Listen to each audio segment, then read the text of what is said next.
এই 2020 বৰ্ষটো সঁচাই বৰ বেয়া অভিশপ্ত বৰ্ষ আৰু এই অভিশপ্ত বৰ্ষ বুলি ইতিহাসৰ পাতে পাতে লিখা যাব এই 2020 বৰ্ষটো আৰু হেয়াই হৈছে এতিয়া চাৰিফালে কৰোনা কৰোনা কৰোনা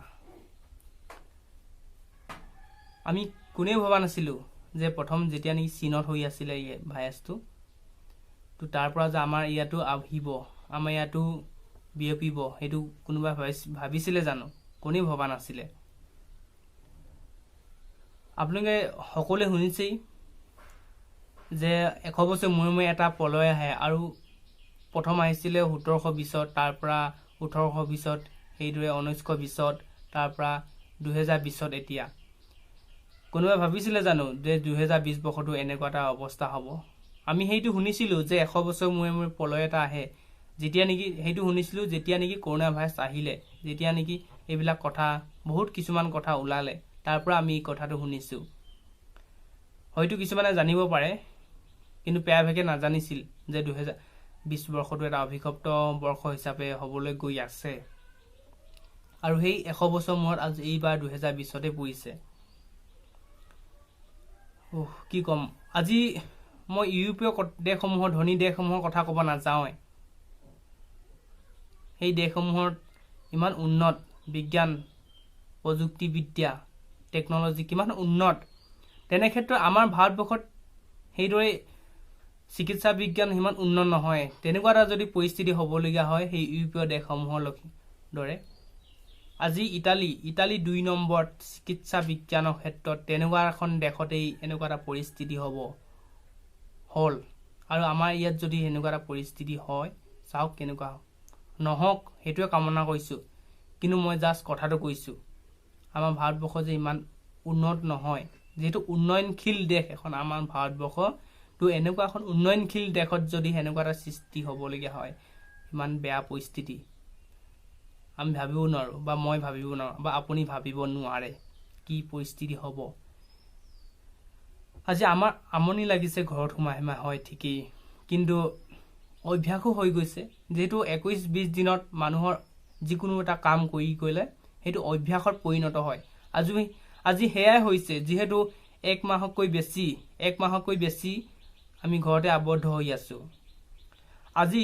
আজি এদিন বা দুদিন অসম বন্ধ বা ভাৰত বন্ধ দিবলৈ বহুত ভাবিবলগীয়া কথা হয়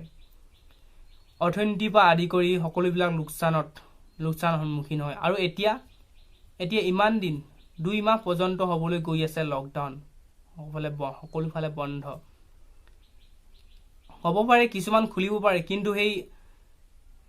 ভাল পৰিস্থিতিটো কেতিয়াও নহয় এতিয়া ভাল পৰিস্থিতিটো হৈ থকা নাই আৰু হক অতি সোনকালে ভাল হক এই পৰিস্থিতি আগৰ ভালৰ পৰিস্থিতি আহক হেতু সদায় বিচাৰো তো আজি মই ক'ব বিচাৰিছো যে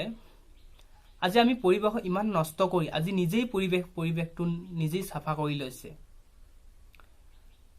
আজি হেতুৱে ক'ব লাগিব যে পৰিবেশ আমি মানৱ জাতিয়ে নষ্ট কৰিলো আৰু সেই পৰিবেশ মানুহে যেতিয়া সাফা নকৰে যেতিয়া সেই পৰিবেশক সাফা কৰি লৈছে হেতুৱে বুজিব লাগিব আমি হেতুৱে বুজিম অৱশেষত যে পৰিবেশে নিজৰ পৰিবেশটো নিজেই সাফ চিকুণ কৰি লৈছে নিজৰ সমস্যা নিজেই সমাধান কৰি লৈছে পৰিবেশে আমি মানুহেটো কেতিয়াও নকৰোই আমি মানুহ হ'ব পাৰো জীৱশ্ৰেষ্ঠ প্ৰাণী এই পৃথিৱীত আটাইতকৈ শ্ৰেষ্ঠ প্ৰাণী মানুহ হ'ব পাৰো কিন্তু মানুহে যে পৰিবেশ নষ্ট কৰিছে মানুহে যে পৃথিৱীখন ধ্বংস কৰিছে আৰু সেই পৃথিৱীখন সেই পৰিবেশে নিজেই নতুন ওপৰত গঢ় দি লৈছে আমি হেতুৱে বাৰে আমি হেতুৱে বুজি ল'ব লাগিব আৰু আশা থাকিল অতি সোনকালে ভ্যাকচিন ওলাওক কৰোনা ভাইৰাছৰ আমি যাতে সকলোৱে মুক্ত হ'ব পাৰো আজি আমি এনেকুৱা এটা অনুভৱ কৰিছো যে চিয়াখানাত থকা জীৱ-জন্তু এইদৰে অনুভৱ কৰে কেৱল মাত্ৰ এটা পিঞ্জৰাত সোমাই হ'ব পাৰে তেওঁলোকে কথা ক'ব নোৱাৰিব পাৰে কিন্তু হেয়াই অনুভৱ আৰু আমি হেয়াই অনুভৱ কৰিছো এতিয়া জীৱ-জন্তুৰ দৰে পিঞ্জৰাত সোমাই থকা জীৱ-জন্তুৰ দৰে চিয়াখানাত সোমাই থকা জীৱ-জন্তুৰ দৰে হেয়াই দেখোন পৰিস্থিতি হৈছে চাৰিপিনে আজি কিছুমান খুলিছে, অলপ লকডাউন শিথিল হ'ব পাৰে, কিন্তু মনতো সদায় আমি সিফালে গ'লে জানোচা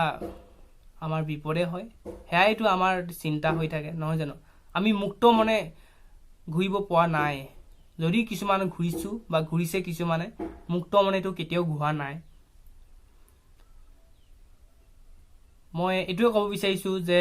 সঁচাই পৰিৱেশটো আমি যদি নষ্ট কৰিছোঁ, পৰিৱেশে নিজেই নিজক চাফা কৰি লৈছে, নিজেই নিজক মুক্ত কৰি লৈছে, নিজেই নিজক সুস্থ কৰি লৈছে পৰিৱেশটো নিজেই নিজে। আৰু 2020 বৰ্ষটো মই বাৰে বাৰে কৈছোঁ যে এটা অভিশপ্ত বৰ্ষ, আৰু সেই অভিশপ্ত বৰ্ষ হিচাপে ইতিহাসৰ পাতত সঁচাই লিখা যাব। তো এয়াই আছিল মই যিটো ভাবি পালোঁ, যিটো মনত ভাবিছোঁ সেইটোৱে কৈছোঁ। যদি ভিডিঅ'টো ভাল লাগিছে লাইক কৰিব, আৰু চেনেলটো যদি নতুন গৈছে ছাবস্ক্ৰাইব কৰিব। ধন্যবাদ।